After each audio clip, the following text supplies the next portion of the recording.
JCCI pursues Canadian visa-free travel. Patient sues Baldwin Singh for malpractice.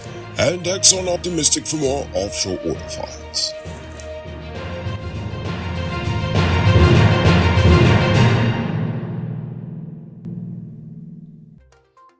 Hi, I'm Rico Beaufort, and this is Uncut News. News, see what's happening? Send us a tip on WhatsApp at 592-659-6151. The President and Senior Vice President of the Guyana Chamber of Commerce and Industry met with the High Commissioner of Canada to Guyana to discuss potential strategic partnerships between the two nations in various sectors, including agro-processing and tourism. They also discussed visa processing for Guyanese citizens seeking to enter Canada and the need to improve transportation infrastructure for cargo shipping and direct flights between the two nations. The High Commissioner assured the GCCI representatives that discussions were underway to remove visa restrictions altogether in the future. The National Drainage and Irrigation Authority is continuing to intervene in farming communities to mitigate flooding and improve the drainage and irrigation system in several areas in Ghana. The NDIA is inviting bids for various projects, including the empoldering of farmlands, rehabilitation of drainage canals, construction of a new pump station, and supply of irrigation pipes. These interventions are critical as Guyana aims to achieve food security and reduce its almost $5 billion food import bill by 25% by 2025. An 18-year-old UG student is currently in critical condition after being robbed and attacked outside of a bar on the east coast of Demerara. The student sustained injuries to his neck, eyes, and head during the incident and is currently on life support at the Infectious Diseases Hospital in Liliendorf. The attackers, who were wearing masks, also stole a phone from one of the student's friends. A shopkeeper, Zamal Samuels, has been remanded to prison on a manslaughter charge in relation to the death of businessman Aaron Conyers in Mabaruma Region 1. Samuels confessed to assaulting Conyers at his shop on March the 27th. He is currently awaiting sentencing. A woman in quarantine Babis, identified as Sandy Prasad, was critically injured after being chopped by her partner, a barber known as Waya. She was rushed to the hospital and underwent emergency surgery, and the incident occurred in number 55 Village Quarantine Babis. Miss Wanda Kelman Hall is suing Balwant Singh Hospital for in excess of $6.6 million in damages, claiming that her ovaries and cervix were removed without her permission during surgery. The hospital maintains that the procedure was necessary to save her life due to uncontrollable bleeding from one organ. The hospital claims that Kelman Hall was fully informed of the risk and benefits of the recommended procedure and gave her consent. Kelman Hall claims that she expressly informed Dr. Madhu Singh, the gynecologist who performed the surgery, that she did not want her ovaries and cervix removed. She discovered that they were missing after experiencing strange symptoms and getting a second opinion. Despite having returned to the doctor on numerous occasions, not at one point did the hospital inform her that such a procedure was done. It's April. Keep your truck running smoothly this rainy season with high-quality parts from Powered Automotive. They stock parts from all the top brands, including Freightliner, DAF, International, and all models of Cummins engines. Visit them at Lot 491 EE Eccles or call or WhatsApp them on telephone number 697-0171. Save big on truck parts at Powered Automotive, the #1 heavy-duty truck parts store in Guyana.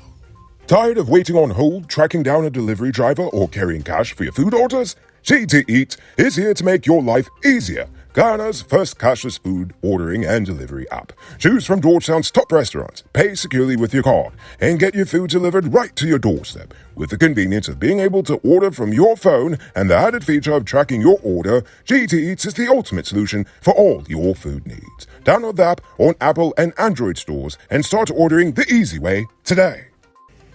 The PPP will finalize its list of candidates for the upcoming local government elections next week, according to Jagdeo.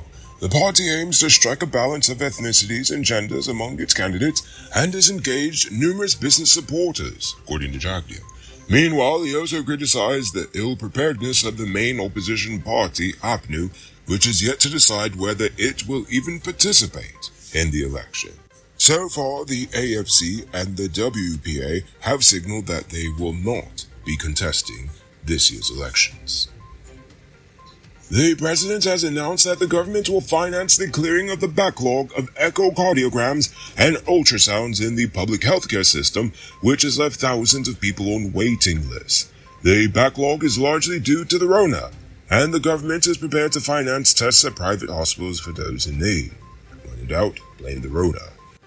A 75-year-old man in Coney died in a house fire yesterday caused by a nearby rubbish heap. The fire destroyed the man's one-flat wooden house, and his body was discovered after the fire was extinguished. And following that deadly fire, the Guyana Fire Service is now warning, once again, against the burning of garbage and grass, reminding people that it is prohibited and can result in a fine of $80,000 or 3 months in jail because it's illegal. And not only is it dangerous, but also it pitches up a whole set of unhealthy chemicals into the air. The fire service also provided tips to control and prevent grass and garbage fires, including never leaving a fire unattended and keeping fire suppression tools on hand. But all of this can be prevented if you just throw away your trash properly and stop burning it.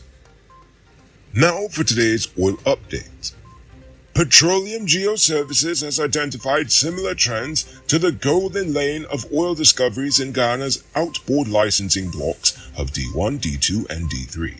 PGS has generated quantitative interpretation products to aid the identification of potential hydrocarbon presence using a high-quality depth data set. Basically means they use sonar in order to map the ocean floor. The data set provides an opportunity for E&P companies interested in Guyana's first deepwater licensing round to evaluate the potential of the area. Guyana currently has 14 blocks up for auction, 3 in the deep water and 11 in shallow water. Robbery season might be over, but the streets are still mean. That's why you need to get security for your home or business with Sheriff Security. Sheriff Security has well-trained guards, armed and unarmed patrol, marine patrol, canine services. These people even got drones. Why? Because your security is their highest priority. You've seen the rest. Now hire the best. Hire Sheriff Security Service today. Now for our Uncut News Fuels Poll Question of the Day. Every day we pose a question about current events in Ghana, the region, the diaspora, and how you feel if this was. Last night I asked, what sort of infrastructure project should the government start now? But before we get to that, I'm proud to announce our latest addition to the Noble Army, Richard Singh, who is supporting us at the reporter level, the highest level of monthly support we've received so far. So thank you, Richard Singh. And also a special thank you to David Griffith, Dion Nascimento, Project Zero, and Dimitri V. I appreciate you all. And if you're watching at home and you'd like to support our movement, just hit the link in the video description. Shirley Archer believes that the rulers should have thoughts of lifting the people out of poverty before other ideas are implemented. I see. Abindranath Jagdeo says something needs to be done with the high cost of living. I agree. And finally, Jay Jairam says the government should invest in places of worship for all religions in Ghana. This will and can make people better citizens who can contribute to society. The government should provide scholarships to train pastors, imams, and bandits. There should be a facility to teach and train politicians to have better interpersonal skills to better serve the people of this country. I like the interpersonal skills training part, but I think they might have some problem with the whole, church and state issue, but good idea nonetheless. Now for tonight's question. How do you feel about the possibility of visa-free travel to Canada? I want you to think about that question. Tell us in the comments below. If your response is good enough, we just might feature it in our next episode. Anyway, that's all the time we have for tonight, and check us out on Monday for another. Until then, I'm Rico Pulford saying, have a great weekend. And as always, don't drink and drive, or you'll end up on Monday's episode the hard way. Ha-ha! Good night, folks, and enjoy your Easter.